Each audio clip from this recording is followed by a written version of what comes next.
Hello, my name is David Mahalik. I'm an engineer here at Fort Defiance Industries. In this video, we're talking about the P2131 sterilizer, specifically about the top 10 operational situations that you as a maintenance personnel may be called on. So we have a similar video, top 10 operational situations. Those are more things that the operators can take care of and fix themselves. These are going to be things that more than likely you will be called to come in and troubleshoot. So we're going to go through just top 10 things that we thought of that you may be called on. These are in the manual, in the SMU operational situations, in WRS operational situations. So you can look for these in the manual. This is to hopefully give you some extra tips and point to some things that may cause these top 10 events. Alright, so number one is that the touch screen seems lost. The PLC seems lost, is not operating correctly. Typically, you're just going to turn the unit off and then turn it back on. And it'll reboot, reset. You can keep it off for 5 seconds just to allow the PLC to reset, and it'll reload the program. It's starting it up, it's doing its self-check. So that's a good first thing to try there. If any program was actually corrupted, you would get the number 18 alarm processor error. So if that's the issue, you would get that alarm. If it just needs to be restarted, you can turn the unit off, wait for 5 seconds, turn it back on. Number two is that the PLC responds slowly. So you'll kind of notice as you use the touch screen and as you operate the PLC, it kind of responds, very, very quickly. And when you press a button, it moves to the next screen. When you press vent, it vents. It responds to your touch.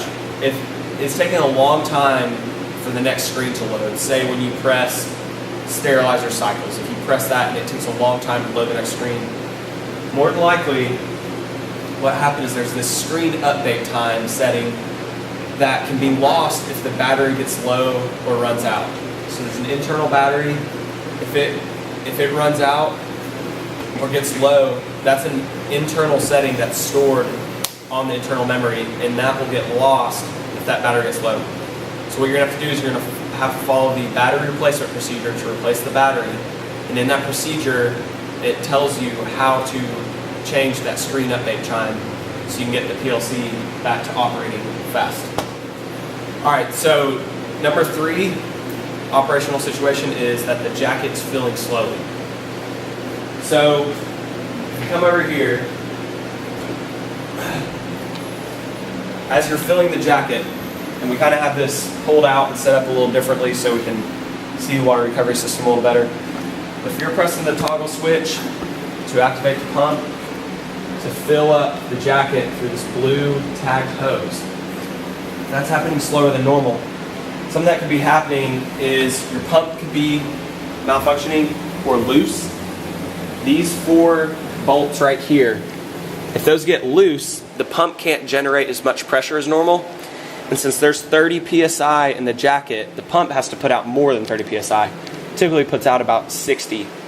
And so if it's putting out 60 psi, it will fill up the jacket no problem. If these get loose, it can't generate as much pressure, and you'll have slower jacket fill times. So that could be an issue. Also, these 2 valves, if one of these was jammed and not opening fully, if this one doesn't open fully, it's not going to allow all the water to flow up through the blue hose. This routes through this blue hose here, through this hose up into the jacket. Also though, if this recirculation valve, if this doesn't close when you press that toggle switch, some of the water coming from the output of the pump will kind of flow through the recirculation, and all of it won't be flowing to the sterilizer through this hose, so you'd get slower fill times. So those few things could cause you to have slower fill times. Lastly, there's a check valve right up here on the fill line. So you can see that check valve right there.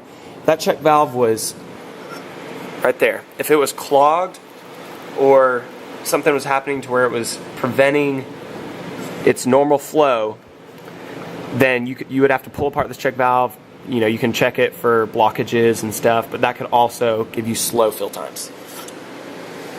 All right, so that's it for jacket fill slowly. Number 4 is the water level drops when the unit is sitting at idle.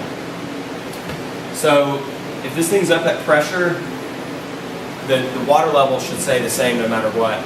Here in the sight gauge, you can check your water level.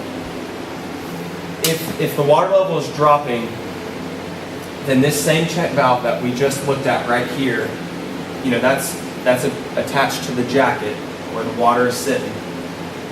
If that check valve is not sealing off, then the water could leak back down into the water recovery system. So your water level would slowly drop. Also, you can check some other things like that your jacket manual vent valve's closed, that your drain valve's closed in the back, but you'll probably be able to see steam if those were open.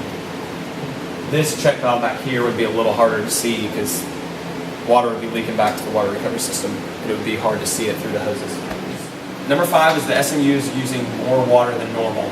So if we come over here, typically during a cycle, you're going to use about an inch of water each time you run a cycle.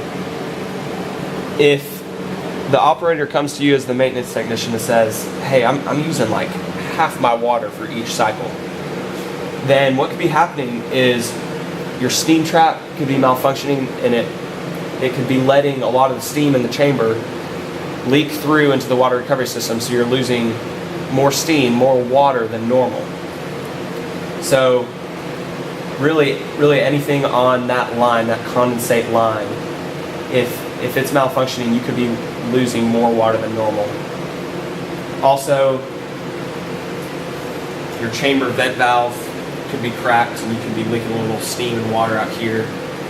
So there's a few things typically going to be caused by a malfunctioning component that's letting steam through more than normal, because your steam trap, when it's operating normally, will let just little bits of condensation that's forming in the chamber throughout the cycle, will let it through back into the water recovery system. But if it's letting steam throughout the cycle, you're going to use a lot more water than normal. Number 6, if the PSV is opening and releasing steam when you're not opening it, then it could be malfunctioning. It has a little spring in here that is set for 40 psi, and I'm not going to pull this because you got to wear gloves and eyeglasses and a sleeve. But if this was releasing abnormally throughout a cycle while it's idling, the spring could be worn out, and it could be going at, say, 35 psi, but it's set at 40 psi. Also, say your pressure transmitters were malfunctioning and they were allowing the jacket to idle up at, say, 40 psi where this was blowing, then that would be the jacket pressure transmitter malfunctioning. So if you normally are supposed to idle at 30 psi when this thing is not in a cycle, but if it was idling up at 40 psi, your PSV is going to blow and let steam out to protect you, to protect the chamber. So that's a few potential causes of the PSV blowing abnormally. Alright, so number 7 is a lot of water is around the SMU and water recovery system. So this water recovery system, when we first started making these, there's a pressure safety valve on the water recovery system. And if the pump got jammed or clogged, it could release its pressure through that pressure safety valve in the water recovery system. And that water would kind of leak out the bottom through the panels onto the floor. So you would want to take your panels off and check that pressure safety valve. It's in the manuals on those units on where to check it. But if it's just like the pressure safety valve on the back of the sterilizer unit, if it was malfunctioning, you could replace it, call us for a repair part, or whatever you need to do there. So number 8 is if the two pressure gauges were off during a cycle. So if you're in exposure, these should match because the sterilized valve in the back is open, so the jacket in the chamber should be at about the same pressure. So say they weren't both at, say 30 psi during exposure, you would know something's going on here. Could be the chamber pressure gauge, could be the jacket pressure gauge. What you can do is you can consult the third source, the PLC. You know, it reads the pressure during the exposure. So if it's reading 30 psi, your jacket pressure gauge is reading 30 psi, your chamber's reading 20, you know your chamber gauge is probably malfunctioning and you're going to have to replace it. Same thing, if the jacket pressure was the only one that disagreed, you'd know it's the jacket pressure gauge. These are great visual indicators throughout the cycle, but the digital pressure transmitters display it here on the screen. All right, number 9 operational situations is the chamber is failing to pull a vacuum. So if during dry, the conditioning phase, during the vacuum leak test, when the water recovery system pulls a vacuum on the chamber, if it can't do that, you know, you'll get a insufficient vacuum alarm, and you may get a call on this. So the device in the water recovery system that pulls the vacuum is the inductor. So you can see the inductor here, and we talked about it earlier in another video, but what it does is the water recovery system is pumping water through this way, the inlet, out the outlet, and this little nozzle right here, it's a little nozzle. As the water goes through there, it creates a little jet right there. It's flowing very fast, and when it does that, it creates a low pressure on this underside, which creates a vacuum. So that's how it's pulling a vacuum. You know, this is routed through hoses all the way back to the chamber to pull that actual vacuum. It's the white hose, the white tack hose. So if this nozzle like deteriorated, got damaged, there's an O-ring, maybe the O-ring gets damaged and it's kind of sucking some air through there, then you may have some vacuum problems. So possible that your inductor's broken. Also, like we mentioned earlier, there's some pump bolts down on the pump. If those become loose, your pump is not going to put as much pressure through this. If you're not putting as much pressure through this, then it's not going to pull as strong as the vacuum, and so you may not really be able to pull a vacuum from the chamber. So those pump bolts have to be tight down at the pump. So it's right there on the pump body. So either your inductor could be the culprit, or your pump could be the culprit. You could have some kind of blockage, possibly in the hoses, but it's probably lower probability there. All right, so number 10, the last operational situation we're going to cover today is there's a lot of water in the chamber. So the operators come in the morning, they find a lot of water in the chamber, and they call you. What could cause that is there is a check valve that will prevent that. And here's the stainless steel check valve that's kind of been talking about. It's in a few different places. So you can see, you can take it apart. There's 2 O-rings, and there's the little part that moves and is providing the prevention of the backflow. And if this got blocked and was stuck open, then formerly when it prevented water from flowing back into the chamber, it can now allow water to go into the chamber. So overnight, when a vacuum is pulled,